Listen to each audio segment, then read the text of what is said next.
Nampaknya setiap orang tua tentu mengharapkan anak-anaknya dapat mencari dan menghasilkan rezeki di jalan yang benar dan halal.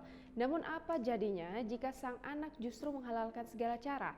Lantaran terkena pemutusan hubungan kerja, lelaki asal Grobogan, Jawa Tengah mengajak teman perempuannya, warga Candiko Rimbo, Jambi, untuk bisnis prostitusi online di kota Yogyakarta. Hati ibu mana yang tak hancur berkeping-keping tahu uang yang dihasilkan anaknya dari kegiatan haram. Lantaran terkena pemutusan hubungan kerja, lelaki berinisial MO asal Grobogan, Jawa Tengah mengajak teman perempuannya berinisial AI warga Candiko Rimbo, Jambi untuk bisnis prostitusi online di kota Yogyakarta. Dalam aksinya, keduanya menawarkan perempuan dengan nama samaran Mawar yang usianya saat ini masih di bawah umur melalui media sosial Facebook.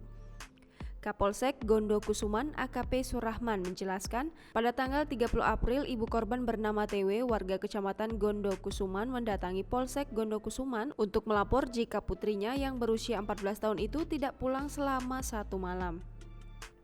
Saat itu ibu korban menyampaikan kepada petugas kepolisian adanya perubahan sikap pada anaknya. Perubahan sikap itu dimulai sejak Februari 2021, yakni sang anak dinilai sering melamun, sering keluar rumah dan pulangnya larut malam. Tak hanya itu, dari penuturannya, Kapolsek mengatakan perubahan paling besar yakni korban mulai menjauh dari ibunya dan cenderung menunjukkan sikap temperamen ketika ibunya menanyakan sesuatu kepada korban.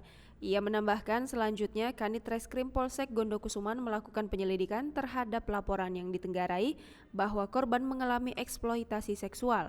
Dari keterangan saksi tersebut, tim unit Reskrim Polsek Gondokusuman kemudian menghubungi nomor salah satu pelaku untuk memancing keluar. Berdasarkan keterangan rilis yang disampaikan, korban telah melayani pria hidung belang sebanyak 40 kali.